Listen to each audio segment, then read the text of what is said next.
The day I found out my father had been hiding the truth, I decided to make him pay.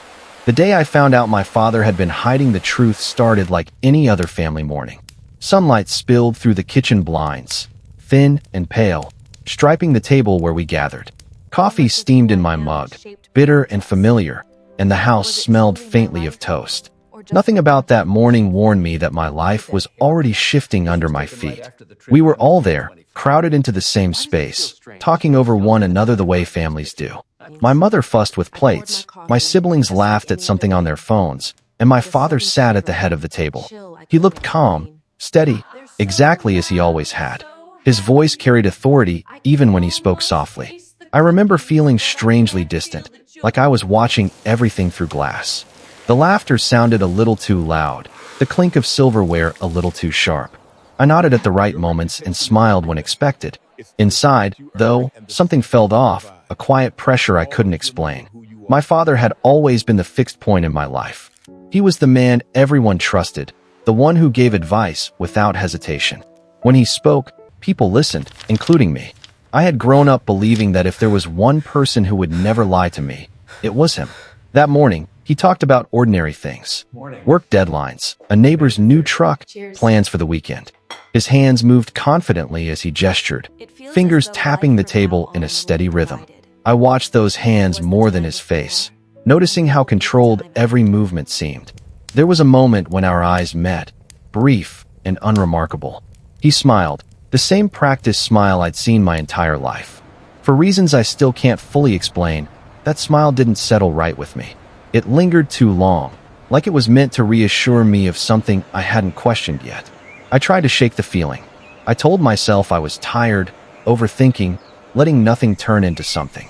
Families have strange moods, I reasoned. Not every unease means danger. Still, my chest felt tight, and my appetite faded after a few bites. As the morning went on, small things began to stand out. He corrected my mother quickly when she mentioned a date, his tone polite but firm. He changed the subject when my brother asked about an old family story. Each moment was insignificant on its own, but together they formed a pattern I couldn't unsee. I remembered how safe I had always felt under his certainty, how his confidence had shaped my own sense of right and wrong. Questioning him felt almost disloyal, like betraying a foundation I'd built my life on. Yet the discomfort refused to leave. When we finally stood to clear the table, I felt the weight of that morning settle into me. The floor was cool beneath my feet, grounding me in the present. I realized that something fundamental had shifted, even if I didn't yet know what. That was the day everything I believed began to crack. Nothing had been exposed, no truth spoken aloud.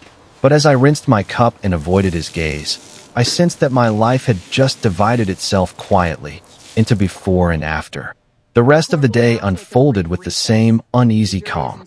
We moved through our routines, and I followed along automatically. My father left the house with his usual measured steps, keys jingling once before the door closed. The sound echoed longer than it should have in the quiet hallway. I went outside for a moment, letting the cool air touch my face. The sky was a flat blue, empty of clouds, and a lawn mower droned somewhere down the street. Everything around me felt stubbornly normal, as if the world hadn't noticed the crack forming inside my chest. I wondered if I was imagining it all. I replayed conversations from years ago, not searching for answers, just listening differently. The way he had redirected questions, the way stories were always told on his terms. Back then, I'd accepted it as confidence. Now, standing there with the smell of cut grass in the air, it felt more like control. I protected, guided us. Doubt felt like an act of disobedience. My loyalty to him was so deeply ingrained that even a quiet suspicion made me feel ashamed. I told myself again that I was wrong, but the feeling stayed with me, subtle and persistent. It sat in my stomach when my phone buzzed with his name later that afternoon. It tightened my shoulders when I heard his car pull back into the driveway. I responded normally, spoke politely, and kept my voice steady. Sleep came uneasily then. Loving my father had always meant accepting his version of the world without hesitation. From as far back as I could remember, questioning him simply wasn't part of our family language. He spoke, and the matter was settled. That trust felt natural, almost instinctive, like breathing. He was the one who taught me how to stand straight, shake hands firmly, and look people in the eye. His lessons weren't loud or cruel, they were calm and deliberate. I absorbed them without resistance, believing they were built on truth. His approval mattered more to me than I ever admitted. Growing up, I measured my choices against what I thought he would respect. Even when he wasn't present, his voice lived in my head, guiding my decisions. Right and wrong felt clearly defined because he had defined them. I rarely wondered if his compass could ever point the wrong way. Questioning him felt unthinkable because it threatened more than just our relationship. It threatened the version of myself I'd built with his guidance. If he was wrong, then what did that say about me? That fear sat quietly beneath my loyalty, unnamed but powerful. I remembered moments when friends challenged their parents openly. I'd watch from a distance, uncomfortable, unsure how they dared. To me, respect meant silence when you didn't fully understand. My father never asked for obedience outright, but he never had to. The idea of doubt began to carry weight after that morning. It pressed against memories I had always accepted at face value. Each time the thought surfaced, I pushed it down quickly. Love, I told myself, meant trust without conditions. Yet trust has a cost when it starts to feel forced. I noticed how my body reacted whenever he spoke with certainty. My jaw tightened slightly, my breathing shallow. These were reactions I didn't recognize as fear at the time, only confusion. I tried reminding myself of all he had done for us. The long hours he worked, the sacrifices he made without complaint. Gratitude became my shield against suspicion. I told myself that people like him didn't hide things from their own children. Still, a quiet conflict began to grow. One part of me clung to loyalty with everything it had. The other part, smaller but persistent, wondered what I might find if I looked closer. That wondering felt dangerous, like stepping onto thin ice. I avoided conversations that might lead there. I kept things surface level, safe. When he asked how I was doing, I said fine, and meant something much smaller. My voice sounded normal, but my thoughts stayed guarded. The emotional cost of this silence surprised me. Carrying unasked questions felt heavier than I expected. It created distance between us that I couldn't explain to anyone else. Even sitting across from him, I felt alone. At night, I lay awake replaying harmless interactions, searching for meaning where none might exist. The hum of the refrigerator downstairs filled the quiet house. I wondered when curiosity had started to feel like betrayal. That realization made my chest ache. I told myself that ignorance could still be a form of love, that not knowing was safer than knowing too much. After all, discovering something ugly wouldn't change the past. It would only poison what remained. But there was another fear I couldn't ignore. The fear that staying ignorant would slowly erase my sense of self. That pretending not to see would make me complicit in something I didn't yet understand. That thought lingered longer each night. I began to pay attention in small, almost invisible ways. I listened more closely to his words, not challenging them, just noticing. I watched how he answered questions, where he hesitated, what he avoided. None of it was dramatic, but it was new. This wasn't rebellion or confrontation. It was quiet awareness. I didn't announce it to myself as a decision, but something had shifted. Loving him still felt natural, but blind loyalty no longer did. I realized then that trust, once questioned, doesn't disappear all at once. It frays slowly, thread by thread. And as I lay there in the dark, the house settling around me, I understood that paying attention was no longer a choice. It was already happening. To the outside world, my father was exactly who he claimed to be. Dependable, disciplined, respected. People spoke his name with confidence, as if it carried weight on its own. When I heard others praise him, I felt a familiar swell of pride rise in my chest. He was the man neighbors turned to for advice and favors. The one coworkers described as fair and principled. At family gatherings, he commanded attention without raising his voice. His presence alone seemed to settle rooms. I watched how people leaned in when he spoke, how they nodded before he finished a sentence. He never rushed his words, never sounded unsure. Even silence felt intentional when it came from him. Growing up, I absorbed that public image as fact. It wasn't just how others saw him. It was how I learned to see him too. That version of my father felt solid, unquestionable. It became part of our family's identity. He controlled stories the way some people control light, deciding what to reveal and what to shade. Conversations flowed in directions he approved of, stopping short when they didn't. I never noticed how naturally I followed his lead. It felt like respect, not restraint. In private moments, though there were small inconsistencies I had dismissed for years. A pause before answering certain questions. A quick change of subject masked as humor. At the time, I thought it was just his way. He had a talent for making explanations sound complete, even when they weren't. Details were vague, timelines flexible. I accepted that easily, trusting his confidence more than my curiosity. Doubt never gained enough traction to matter. I remembered watching him handle conflict with calm precision. He never raised his voice, never appeared defensive. Instead, he redirected, reframed, reassured. People left conversations feeling settled, even if nothing was truly resolved. That ability impressed me for most of my life. It seemed like emotional intelligence, like maturity. Only later did I begin to wonder what it cost to maintain that control. What truths were trimmed away to preserve the image. Family friends often told me how lucky I was, how strong my father was, how fortunate we all were to have him. I smiled and agreed, feeling aligned with their certainty. It never occurred to me that admiration could be blinding. Looking back, there were moments when his stories didn't quite align with one another. Dates shifted slightly, motivations softened. I noticed these details now only because I was looking for them. Back then, I filled in the gaps without question. He liked to present himself as a man of transparency.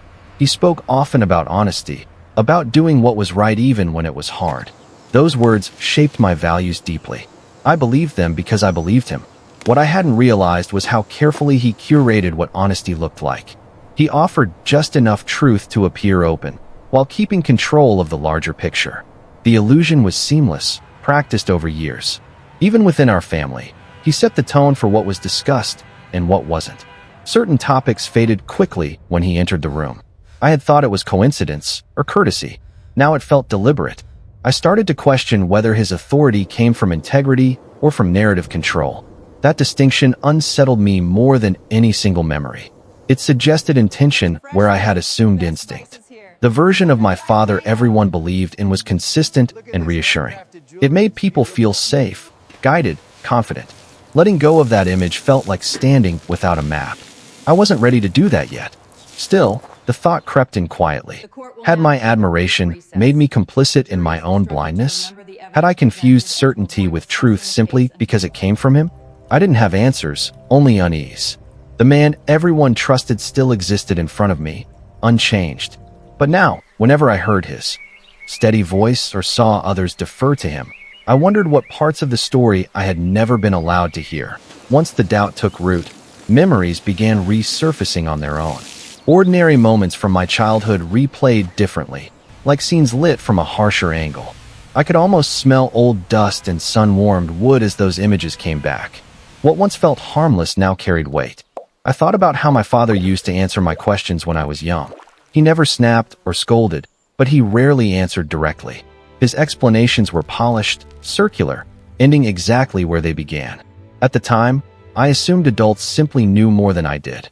There were afternoons when I'd wait for him to come home, watching shadows stretch across the living room floor. When he finally arrived, tired but composed, I'd ask about his day. He'd smile, pat my shoulder, and offer a vague response. I never pressed for more. I remembered family trips where plans changed suddenly, without explanation. We'd turn the car around or leave early, and he'd say it was better that way. His tone allowed no room for disappointment. I learned quickly that curiosity only slowed things down. Even as a teenager, there were boundaries I didn't know I was respecting. Certain questions died in my throat before I spoke them. I felt it in my body, a quiet warning to stop. Respect had trained me well. One memory returned sharper than the rest. I had overheard a phone conversation late one night, his voice low and controlled. When I entered the room, he ended the call immediately. He told me it was work and smiled like nothing had happened. At the time, I accepted that explanation without hesitation. Now, I remembered the tension in his shoulders and the way his eyes avoided mine. That detail had stayed buried for years. It surfaced now with uncomfortable clarity. I began to see a pattern in these recollections. Whenever something strayed too close to personal truth, he redirected or closed ranks. He wasn't harsh or dramatic. He was efficient. That efficiency suddenly felt deliberate. I thought about how rarely he admitted uncertainty. Even when wrong, he reframed mistakes as lessons already anticipated. It made him seem wise, unshakable. It also meant there was never space for contradiction. My childhood trust had filled in gaps without asking permission. I had learned to assume the best, to smooth over inconsistencies on his behalf. That realization made my chest feel tight. I wondered how many times I'd protected him without knowing it. Certain phrases echoed differently now. You don't need to worry about that. It's complicated. Trust me. They had sounded comforting then. Now they felt like doors closing gently but firmly. I recalled moments when my mother went quiet after he spoke. How conversations shifted when he entered the room. I had assumed it was respect or fatigue. Looking back, it looked more like adaptation. None of these memories were dramatic on their own. There was no single moment I could point to and say, that was it. Instead, there was accumulation. Small acts of deflection stacked neatly over time. The hardest part was accepting that innocence doesn't disappear suddenly.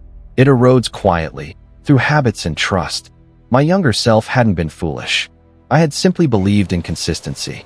As these memories rearranged themselves, I felt grief rather than anger. Grief for the simplicity I had lost. Grief for the certainty that no longer felt available to me. I noticed how my body reacted as I thought about him now. My shoulders tightened, my breathing slowed. These reactions felt new, but they were rooted in something old. My body had known before my mind did. The truth, whatever it was, didn't feel recent anymore. It felt layered, practiced, familiar. That realization unsettled me more than any discovery could have. It suggested history, not impulse. By the time I finished revisiting those memories, I understood something quietly and fully. Whatever my father had been hiding hadn't started recently. It had been woven into my life long before I ever thought to question it. The first real clue didn't arrive with drama or certainty. It slipped into my life quietly, almost apologetically, as if unsure it deserved my attention. I noticed it on an otherwise uneventful afternoon, the house still and dim. The air smelled faintly of paper and dust. I had been looking for something mundane, a document I needed for myself. A drawer stuck slightly as I pulled it open, wood scraping against wood. Inside were folders I didn't recognize, stacked too neatly to be forgotten. My heart rate picked up before my thoughts did. At first glance, nothing looked alarming. Just papers, envelopes, dates, and names that felt familiar but out of place. I told myself I was misreading things, that context mattered. My fingers hovered, unsure whether to continue. One document caught my attention, folded more carefully than the rest. The date on it didn't match the story I'd been told my entire life. I felt heat rise to my face, followed by a wave of doubt. Surely there was an explanation. I sat down, the chair creaking softly beneath me. I reread the lines slowly, hoping they would rearrange themselves into something harmless. Instead, the words stayed stubbornly the same. My stomach tightened with each pass. My first instinct was denial. I laughed under my breath, shaking my head like I'd made a silly mistake. I told myself dates get misprinted, records get messy. People misunderstand things all the time. I thought about my father's voice, how confidently he explained everything, how certain he always sounded. That certainty had always been enough to quiet my questions before. I wanted it to work again. I closed the folder and pushed the drawer shut. The sound echoed louder than it should have. For a few minutes, I just stood there, palms damp, staring at nothing. Walking away felt like relief. I tried distracting myself. I checked my phone, paced the room, drank a glass of water. The coolness didn't help. My mind kept circling back, replaying the image of that date like a warning sign. Logic argued with loyalty inside me. Logic whispered that facts don't appear by accident. Loyalty insisted that love meant trust, especially when things felt uncomfortable. I wanted loyalty to win. I imagined confronting him immediately and felt my chest tighten. The thought of being wrong terrified me more than the thought of being right. Accusing him, even silently, felt unforgivable. I reopened the drawer. This time, I examined everything more carefully. Patterns emerged slowly, unwilling to be ignored. Similar phrasing, repeated names, timelines that leaned against each other too closely. My hands trembled as understanding crept in. Still, I argued with myself. I told myself I didn't know the full story. I told myself I was invading his privacy. I told myself that curiosity could destroy families if left unchecked. But another feeling rose beneath the fear. A quiet insistence that truth doesn't disappear just because it's inconvenient. That ignoring this would mean choosing comfort over honesty. That choice felt heavier than I expected. I put everything back exactly as I found it. I smoothed the folders, aligned the edges, erased evidence of my discovery. My reflection in the darkened window looked unfamiliar, tense. For the rest of the day, I functioned normally. I answered questions, laughed at the right moments, and avoided his eyes. Inside, though, my thoughts raced, replaying details I couldn't unsee. That night, lying in bed, I listened to the house settle. Every creak felt amplified. I realized I was standing at a quiet crossroads. Forget what I'd seen, or acknowledge it fully. I almost chose to forget. Almost. But something had shifted too far to return. The doubt I tried to suppress now had shape and weight. As sleep finally pulled me under, one truth stayed with me. I wasn't ready to confront him, but I was no longer willing to look away. Once I stopped telling myself to be careful, everything changed. The decision didn't feel brave or dramatic.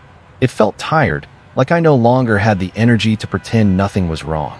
I waited for a quiet afternoon when the house felt empty, even though it wasn't. I started with things that seemed harmless. Old files, drawers I had passed 100 times without noticing. The smell of paper and ink followed me from room to room. Each discovery tightened something in my chest. At first, the information came in fragments. A name that appeared too often. A location that didn't align with our family timeline. Small inconsistencies that leaned toward each other when placed side by side. I felt my pulse in my ears as the picture slowly sharpened. I realized my father hadn't just avoided certain truths. He had actively managed them. Records were stored deliberately, not carelessly. Things weren't missing. They were placed exactly where he thought no one would look. As I dug deeper, patterns became impossible to ignore. Dates overlapped in ways they shouldn't have. Stories I'd grown up hearing no longer fit the evidence in front of me. The realization hit me in slow waves, each one heavier than the last. What shocked me most wasn't just the secrecy. It was the consistency. This wasn't a single mistake or a short lapse in judgment. It was a sustained effort, maintained over years. My hands shook as I flipped through another document. I thought about how calm he always seemed. How prepared. That composure made sense now. It wasn't confidence. It was rehearsal. He had lived inside his version of the truth for so long that it had become second nature. The more I uncovered, the clearer it became that others had been affected. Names of relatives surfaced in places they shouldn't have. Financial traces hinted at quiet arrangements no one had ever explained. I wondered who knew and who had simply adapted. My mother's silences suddenly felt louder. The way certain topics never lasted long at the table. How questions dissolved before answers formed. I couldn't tell if she was unaware or protecting something fragile. That uncertainty hurt more than I expected. Emotionally, I moved from suspicion to shock without a clean transition. My body reacted before my thoughts caught up. Nausea, shallow breaths, a buzzing behind my eyes. I had to sit down, the floor cold against my legs. I wanted to stop. I wanted to put everything back and pretend this curiosity had never taken hold. But knowledge doesn't work that way. Once seen, it demands acknowledgement. The truth pressed against me, unrelenting. I began taking notes, not on paper, but in my head. I memorized details, connections, timelines. Leaving a trail felt dangerous. Silence still felt like protection, even as understanding grew. What hurt most was realizing how carefully my trust had been used. Not abused loudly, but leveraged quietly. He hadn't needed threats or force. He had relied on love, respect, and my need to believe in him. As evening approached, the house filled with familiar sounds. Doors opening, voices calling out. I closed drawers and cabinets, restoring everything to its place. On the surface, nothing had changed. Inside, everything had. I moved through dinner on autopilot, responding when spoken to. My father laughed at something on television, relaxed and unguarded. Watching him felt surreal, like observing a stranger wearing a familiar face. That night, alone again, the weight of what I'd learned settled fully. This truth wasn't just uncomfortable. It was transformative. It rewrote my past and destabilized my present. I understood then that my life would never return to what it had been. Whatever came next, I could no longer pretend ignorance was innocence. The truth he'd hidden had already changed everything. Once the shock faded, something heavier settled in its place. Understanding what my father had hidden forced me to look backward at my own life. Moments that once felt personal now felt influenced. The realization made my chest ache in a dull, constant way. I began tracing the impact quietly. Without drama, choices I believed were mine alone suddenly looked guided. Opportunities one never questioned now carried invisible fingerprints. It felt like discovering my shadow had been steering me all along. Grief came first, soft but persistent. I mourned the version of my life I thought I'd lived. I mourned the trust that had shaped me so completely. That grief sat behind my eyes, burning whenever I tried to ignore it. Anger followed, sharper and harder to manage. It surfaced unexpectedly, during ordinary moments. The sound of his voice from another room made my jaw tighten. I hated that he still sounded so certain.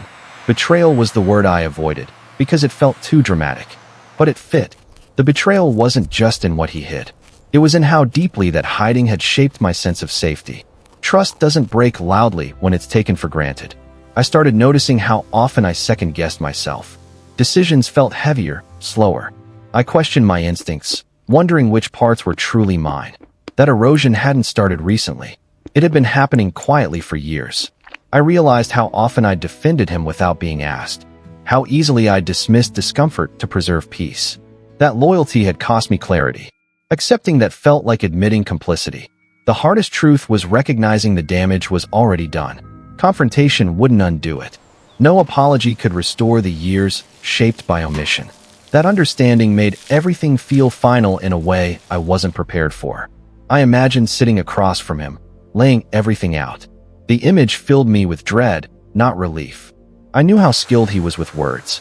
I knew how easily he could redirect pain back onto me. Emotionally, that kind of confrontation felt dangerous. Not physically, but internally. I feared being convinced I was wrong again. I feared losing what little stability I still had. So I stayed silent. That silence wasn't passive. It was deliberate, chosen carefully. I needed space to understand my own reactions before risking his influence again. Protecting myself became the priority. I watched him more closely now, without admiration blurring the view. His confidence felt performative. His calm seemed rehearsed. Seeing that clearly brought both clarity and sadness. There were moments I almost spoke up. Words formed and dissolved in my throat. Each time, my body warned me to wait. That instinct, at least, felt honest. Carrying this understanding alone was exhausting. I smiled through conversations, nodded at familiar stories. Inside, my thoughts ran parallel, disconnected. Living two versions of reality took effort. At night, the house felt heavier. Sounds traveled farther. I lay awake, replaying conversations, analyzing tone and timing. Sleep came in fragments. Still, beneath the exhaustion, something steadied me. Silence gave me control I hadn't realized I lacked. For the first time, I wasn't reacting to him. I was choosing my own pace. Understanding the damage didn't break me completely. It clarified me. I saw where the fractures were, even if I couldn't fix them yet. That knowledge was painful, but it was real. By the end of those days, one thing was clear. Speaking too soon would only deepen the wound. For now, staying quiet wasn't weakness. It was survival. I began to understand how deeply trust functions as a foundation. When it cracks, everything built on it shifts. My sense of family, history, and self all felt unstable. Even good memories carried an aftertaste I couldn't ignore. I noticed how my body reacted before my mind did. Tight shoulders, shallow breaths, restless hands. These reactions told a story I had never learned to listen to. They marked the places where damage had settled in quietly. There was guilt mixed into everything. Guilt for doubting him. Guilt for not doubting sooner. I felt trapped between loyalty and self-respect, unsure which one deserved more protection. I avoided mirrors during that time. Seeing my own face reminded me how much of him lived in me. His expressions, his cadence, his habits. Untangling myself from that felt impossible. Yet beneath the fear, something else existed. A slow building resolve. I didn't know what I would do with the truth yet, but I knew I wouldn't give it back. It belonged to me now. For the first time, I let myself feel angry without correcting it. I let disappointment exist without softening it. Those emotions didn't destroy me. They grounded me. The silence continued, and with it, awareness grew.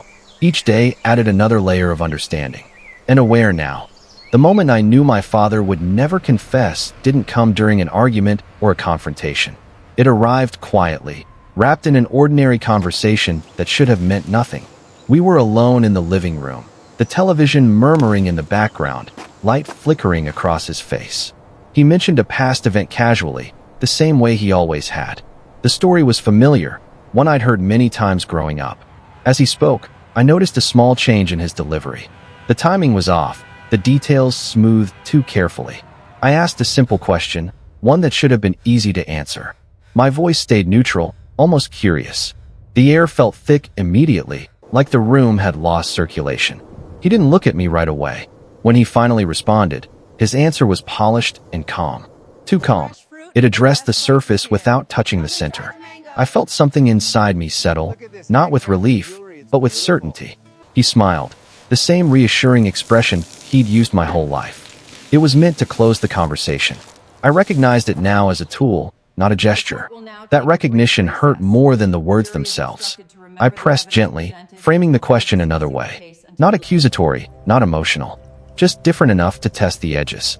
His posture shifted slightly, shoulders squaring as if preparing for impact. This time, he laughed softly and dismissed the concern. He told me I was overthinking things. That phrase landed differently now. It wasn't reassurance. It was deflection. I felt a strange calm wash over me. The hope I hadn't admitted I was holding dissolved completely. He wasn't confused or mistaken. He was choosing not to tell the truth, even now. He spoke about memory being unreliable, about perspective. His tone was patient, instructional. He sounded like a teacher correcting a student. I realized he was reframing reality in real time. The manipulation became visible once I stopped searching for honesty. He wasn't lying loudly. He was redirecting gently, making doubt feel like my flaw. I saw how effective it had always been. My body reacted before my thoughts did. My stomach dropped. My hands went cold. This wasn't confrontation. It was confirmation. The truth would never come from him willingly. I stopped asking questions. I nodded, signaling acceptance. His shoulders relaxed almost immediately. The tension dissolved from his voice as he moved on to another topic. That reaction told me everything I needed to know. He felt safe again. Safe meant unchallenged. Safe meant control restored. I sat there listening, feeling detached from my own body. The television hummed, a laugh track playing at the wrong moments. The normalcy felt surreal. Inside, something fundamental shifted. I no longer waited for honesty from him. I no longer believed it was possible. That clarity hurt, but it was clean. I thought about all the years I'd trusted his words implicitly, how often I'd accepted explanations without friction. Seeing the pattern clearly felt like stepping out of a fog. He glanced at me once more, searching my face. I kept my expression neutral, careful. I understood now that emotion was information to him. I wouldn't offer it freely again. When the conversation ended, he stood and left the room. His footsteps were steady, unbothered.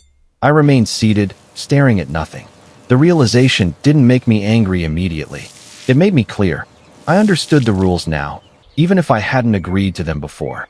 Confession requires vulnerability. What he valued was control. Those two things could not exist together for him. Accepting that truth was painful, but it ended my uncertainty. I wasn't waiting anymore. I wasn't hoping. I wasn't confused. The man in front of me had shown exactly who he was willing to be. As the room fell quiet, I felt a new resolve take shape. If the truth was ever going to surface, it wouldn't be because he chose honesty. It would be because I chose action. Carrying the truth alone was heavier than I ever imagined. At first, I tried to compartmentalize it, to tuck it into a quiet corner of my mind. But it crept into every room, every conversation, every moment I thought was ordinary. The weight pressed on my chest until it was hard to breathe. I became hyper-aware of small things, how his voice sounded over the phone, how his laughter carried across the house. Every interaction held hidden meaning. Every gesture felt layered with intention. Even mundane actions became signals I had to decode. At work, I found my thoughts drifting. Meetings blurred together as my mind replayed interactions at home, dissecting each phrase and tone. My focus faltered. Emails went unanswered. My professional confidence, once steady, felt shaky. I hated that a private family secret could invade every part of my life. Even with friends, I felt a subtle distance growing. When they shared their small victories or frustrations, I nodded and smiled. But inside, I was elsewhere.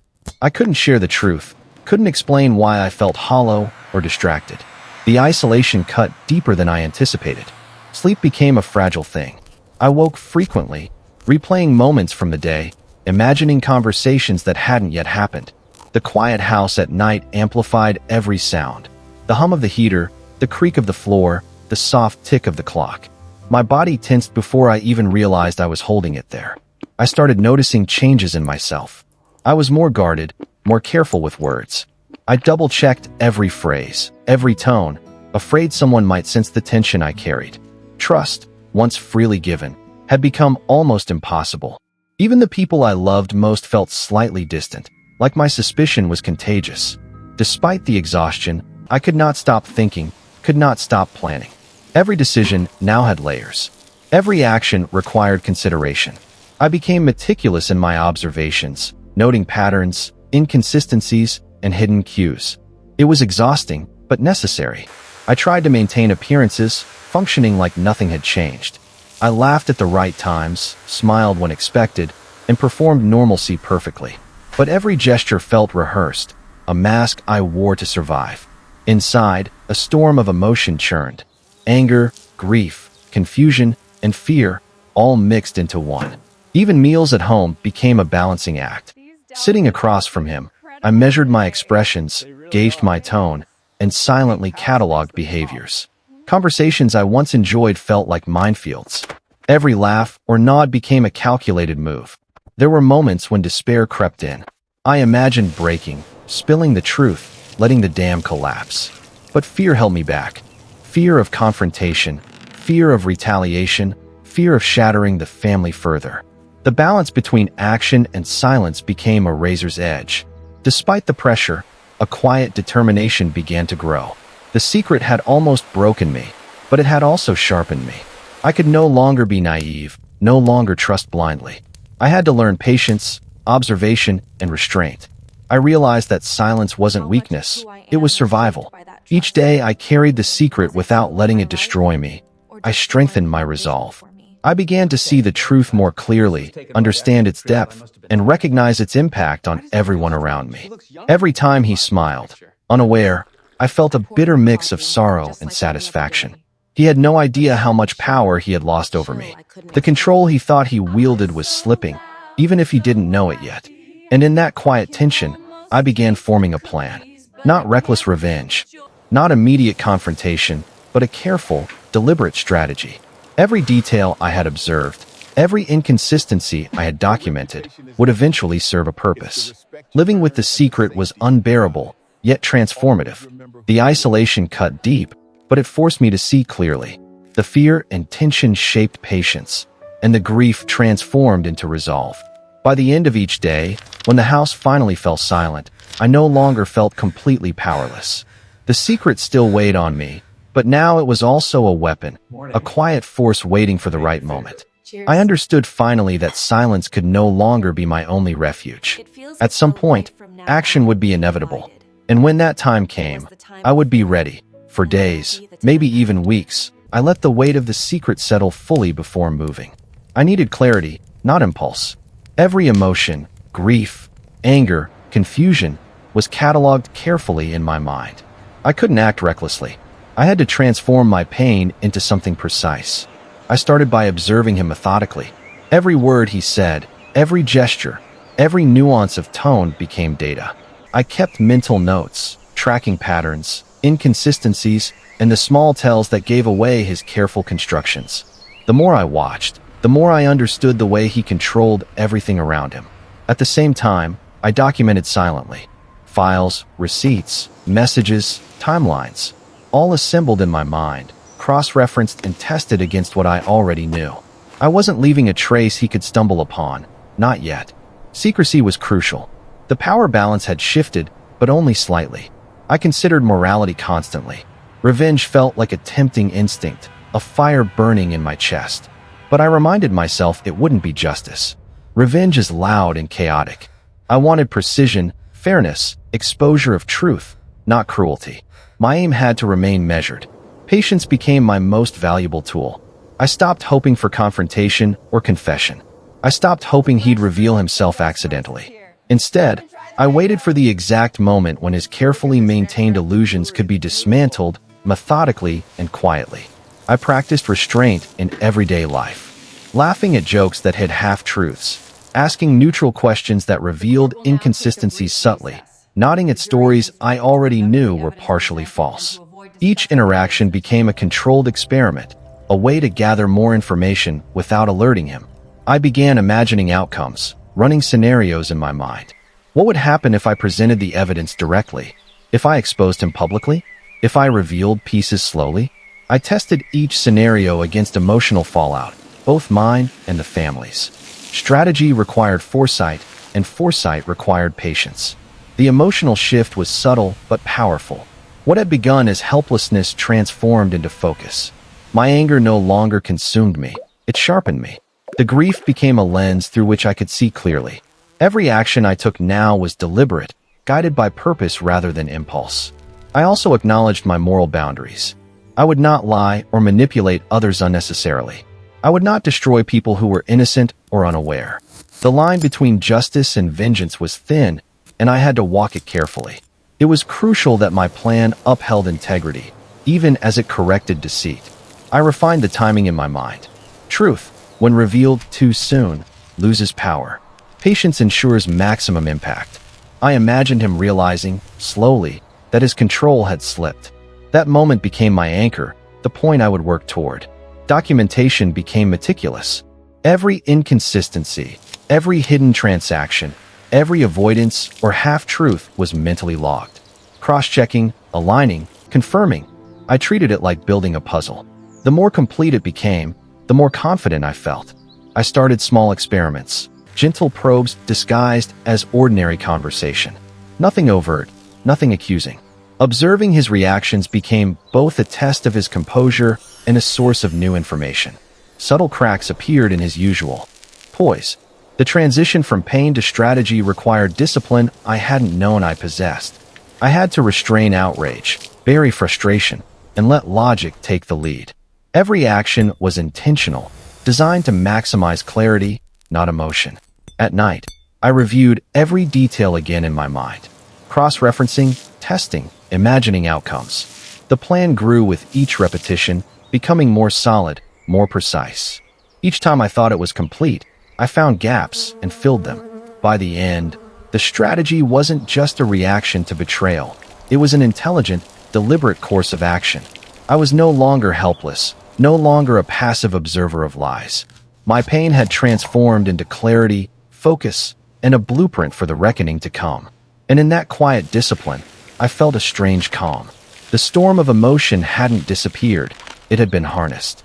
Every tear, every pang of anger, every sleepless night had a purpose. I was ready to act, but only when the plan was flawless. For the first time, I felt in control. Not of him, not yet, but of myself, and through that, of the truth he had tried so long to bury. The first signs were subtle, almost imperceptible. He didn't know I was watching so closely, so his reactions were natural, or so I assumed.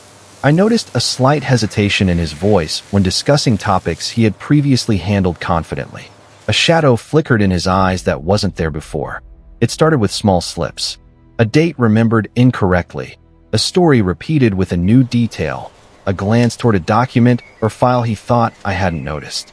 Each tiny inconsistency was like a thread unraveling his carefully woven narrative. I kept notes in my mind, cataloging everything, testing for patterns. He began to second-guess himself in subtle ways. Pauses grew longer when questions were asked. His tone, once steady and reassuring, faltered ever so slightly. I watched him redirect conversations more aggressively, as if sensing a shift in the balance of control. The changes were small but cumulative. At first, I questioned whether I was imagining them. Perhaps I was reading too much into coincidences. But the moments repeated, and repetition is hard to deny. Something in him had begun to notice that his usual certainty wasn't enough anymore. I stayed calm, giving nothing away. My interactions remained neutral, polite, ordinary. I asked neutral questions, made casual observations, and quietly noted every reaction. He had no idea that his composure was slipping under careful scrutiny. I saw tension where there had never been tension before. A hand lingered over a drawer a moment too long, a subtle tightening of the jaw, a pause in speech that suggested he was calculating. Every little signal added another piece to the larger picture of unease. Even his confidence with other people wavered. Colleagues' questions seemed to irritate him more than usual. He repeated instructions unnecessarily, corrected small details aggressively.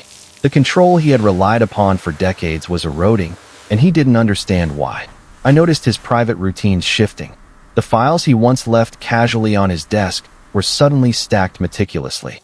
Notes were rearranged, documents double-checked, and certain conversations deliberately avoided.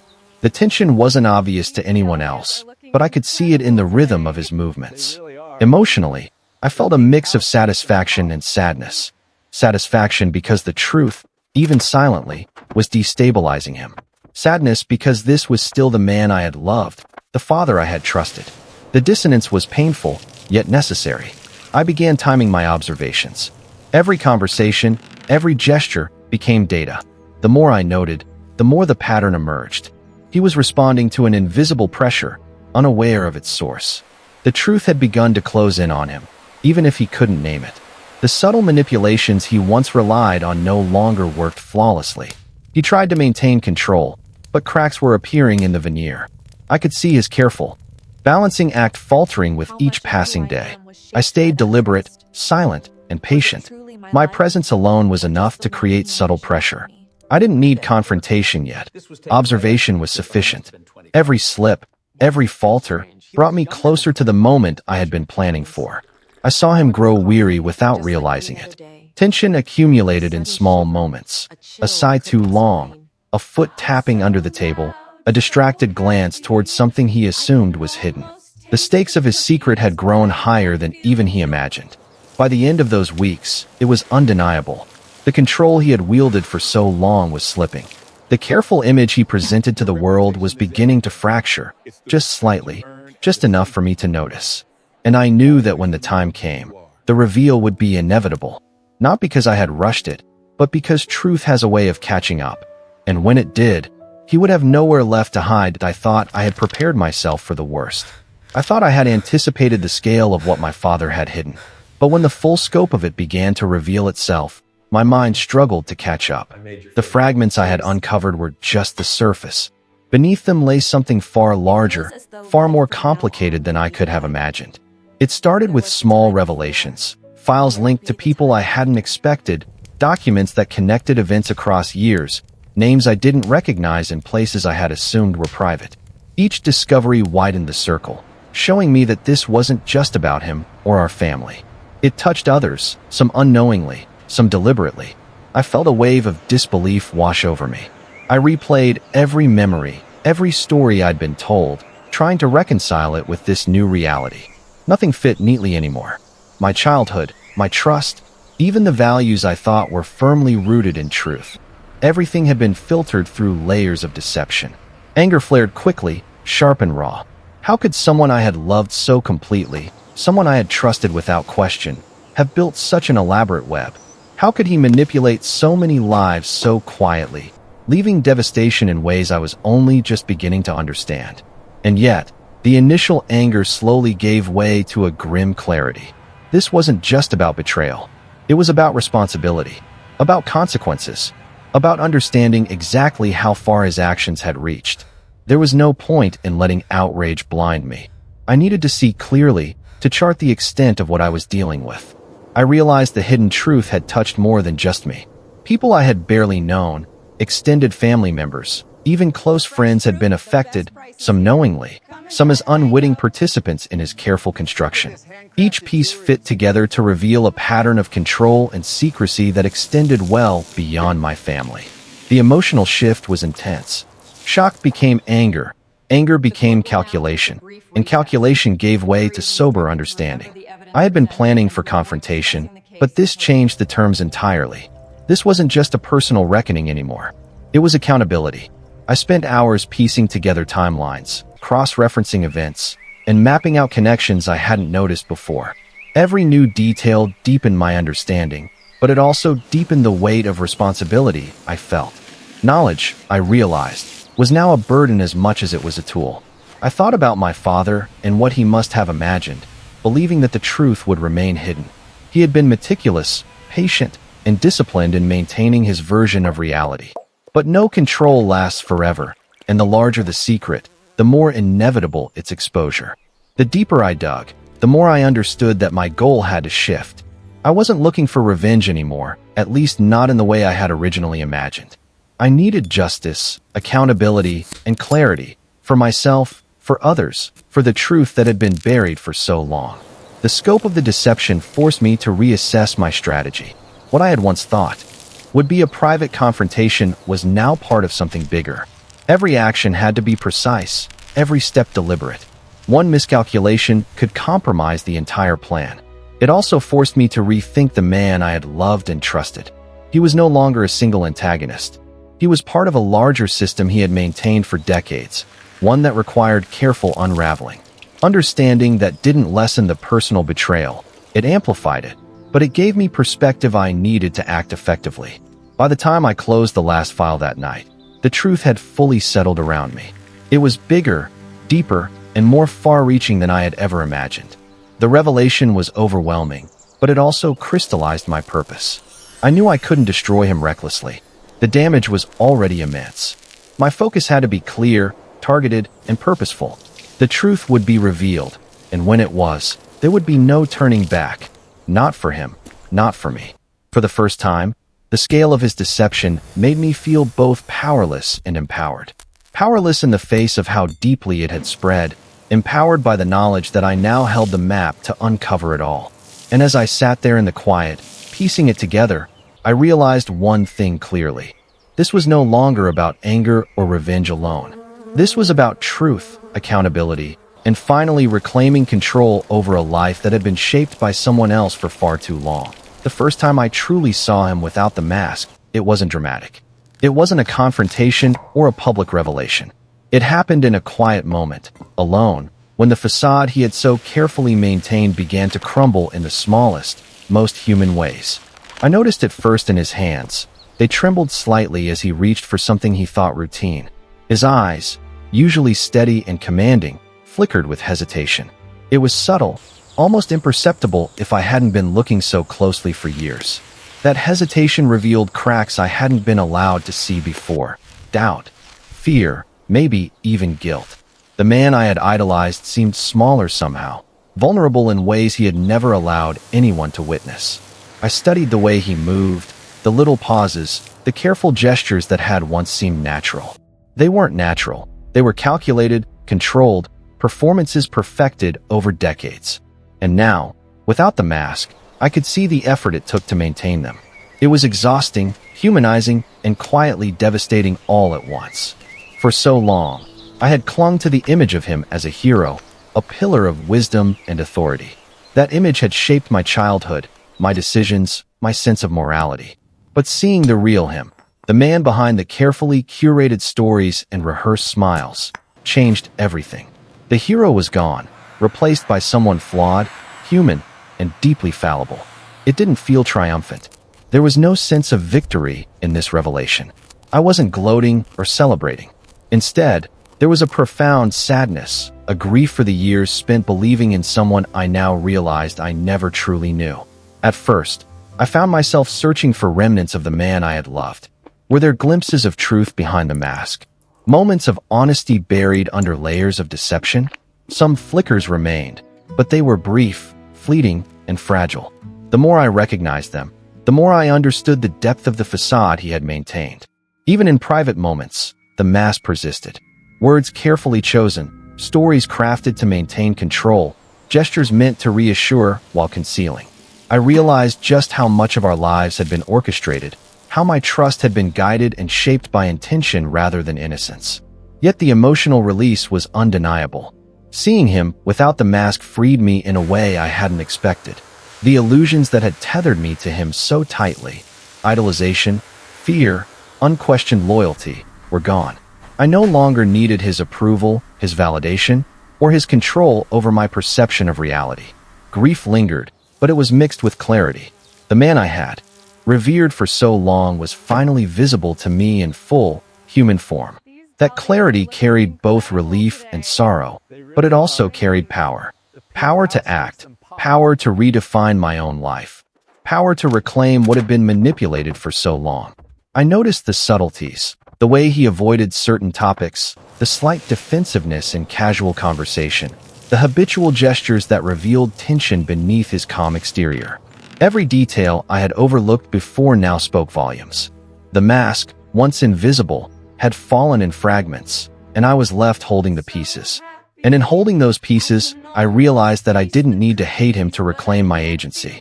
Understanding his flaws didn't make me weak, it made me stronger. I could see him as he truly was and act accordingly, without illusion clouding my judgment. By the end of that day, the shift was complete. I was no longer a child looking up to an infallible figure. I was an observer, capable of discernment, capable of choice. The mask had fallen, and with it, the last threads of blind loyalty had finally unraveled. For the first time, I felt fully untethered from his influence. I could see, understand, and plan with clarity. The man I had loved, feared, and admired was still present, but only as a flawed human being. And in that truth, I found a quiet, steady resolve to finally take control of the story that had been shaped around him for so long that I didn't raise my voice. I didn't shout accusations across a table or make a scene in front of family or friends. The reckoning was quiet, deliberate, and precise. I had spent months observing, documenting, and understanding every nuance of his behavior, every carefully maintained secret. Now it was time to act, not with fury, but with clarity. I started with small exposures. Conversations with people who had unknowingly been caught in his web were handled delicately. I let facts speak for themselves, presenting timelines and inconsistencies without embellishment. His words, once untouchable, began to falter under the weight of truth. Every step was calculated. I didn't need to humiliate him publicly. Humiliation wouldn't bring clarity or justice. What I needed was the quiet erosion of control, the subtle collapse of the authority he had long relied upon. It was slow, methodical, and deeply satisfying in its restraint. I watched as he became defensive in ways I had never seen before. No one confronted him outright, but questions surfaced, carefully positioned, like whispers that forced him to reveal his own inconsistencies. He tried to maintain composure, but it was a fragile shield. Every misstep, every hesitation, chipped away at the carefully constructed image he had spent a lifetime protecting. I never let my emotions dictate my actions. I stayed calm, measured, and unflinching. My presence alone, neutral and observant, carried a weight he could not articulate. He could feel it, though he didn't know why, but he couldn't see the quiet strategy unfolding behind it. The key was timing. I revealed information selectively, allowing the consequences to build naturally. I never rushed the process, and I never forced confrontation. The truth, once carefully revealed, worked on its own, exposing patterns and lies that had long been hidden. Family members who had once trusted him implicitly began noticing inconsistencies for themselves. Questions arose naturally. Documents were referenced, events revisited, stories retold. I stayed silent through it all, letting others see the cracks while I observed, calm and collected. It wasn't revenge in the traditional sense. There were no dramatic confrontations, no yelling, no anger-fueled actions. Instead, it was accountability, a measured exposure of what had always been there. The effect was more profound because it was subtle. His control slipped not because of me, but because of the undeniable truth. Emotionally, I felt a quiet satisfaction. Not triumph, not glee, but the steady knowledge that justice, even measured, had been served. I didn't gloat. I didn't savor his discomfort. I simply allowed truth to unfold on its own terms. The moment he realized the depth of exposure, it was too late to recover. Not through confrontation, but through observation, his own words, and the evidence he had long believed secure. His authority, long untouchable, had quietly eroded without fanfare. I noticed the tension in him, subtle but persistent. Shoulders tightened, expressions flickered, eyes darted, small signs of the unease that now defined him. Yet he remained composed in appearance, unaware that his control had already been broken. By the end, I had reclaimed power without aggression. I had dismantled the illusions he relied upon for authority. The satisfaction came not from revenge, but from restoration, restoring truth, restoring clarity, restoring my own agency. For the first time in years, I felt steady. I could move freely in the world without the burden of his lies. The house, the conversations, even his presence felt different now, balanced, open, and real. I didn't celebrate. There was no applause, no fanfare. The world didn't notice. But I did. I had acted quietly, deliberately, and effectively. And in that silence, I had made him pay, not with cruelty, but with the one thing he could not control, truth. By the time I closed the door behind him that evening, I felt a sense of calm I hadn't known in years. Justice, subtle and intelligent, had been achieved. And with it came a quiet reclamation of the life that had been shadowed by his secrets for far too long.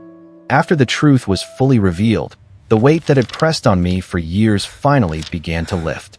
I no longer carried secrets that weren't mine, and with that came a sense of relief I hadn't realized I'd been craving. The house felt lighter, the air less oppressive, and even the smallest moments carried a clarity I had almost forgotten. The first lesson was about boundaries. I understood, more deeply than ever, that loyalty does not mean surrendering your own judgment. Trust is essential, but unquestioned trust can be dangerous.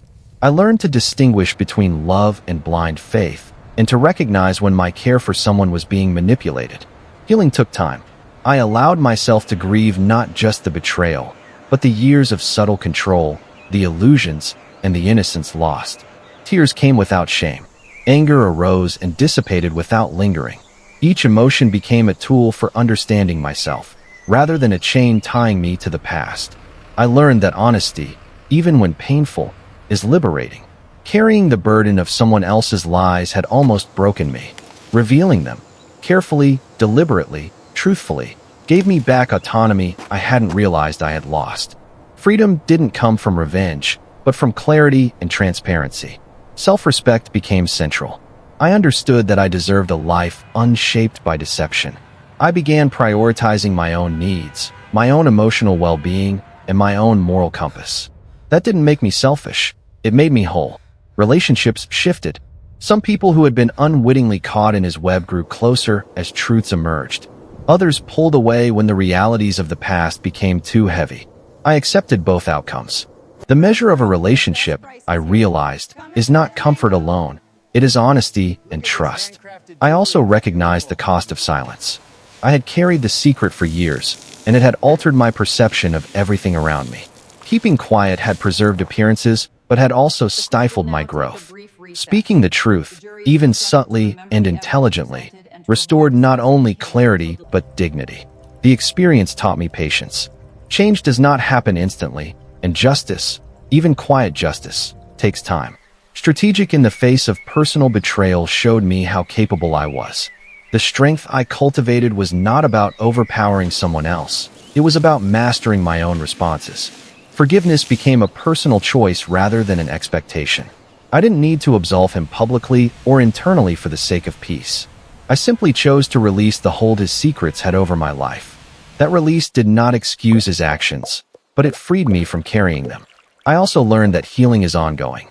Even as the immediate weight lifted, reminders appeared. Old habits of mistrust, flashes of doubt, lingering memories of manipulation. These required constant awareness and gentle correction. Healing, I realized, is a practice, not a destination. Through this process, I embraced clarity as a guiding principle. Seeing people as they truly are, rather than as I wished them to be, became a standard I relied upon. It was liberating and sobering, painful yet empowering. I could now navigate the world with eyes wide open. Ultimately, I learned that truth, once free, transforms more than circumstances. It transforms the self. I had been reshaped by deception, but I was also reshaped by the courage to face it. I emerged more grounded, more discerning, and more in control of my life. The final lesson was about peace. Not the peace of forgetting, excusing, or minimizing what happened, but the peace of knowing I had acted with integrity, patience, and intelligence. I had reclaimed my agency, my trust in myself, and my sense of moral clarity. Sitting quietly in the space that had once been heavy with secrets, I felt a profound stillness. The truth was no longer a weapon or a burden. It was simply a reality I could live within. And in that reality, I found freedom, strength, and a lasting sense of calm that I had never known before. For the first time in years, I could breathe without restraint. I could trust myself, trust my judgment, and trust the world around me, not blindly, but wisely. The lessons of betrayal had been harsh, but they were invaluable. And with them came the most precious gift of all, peace.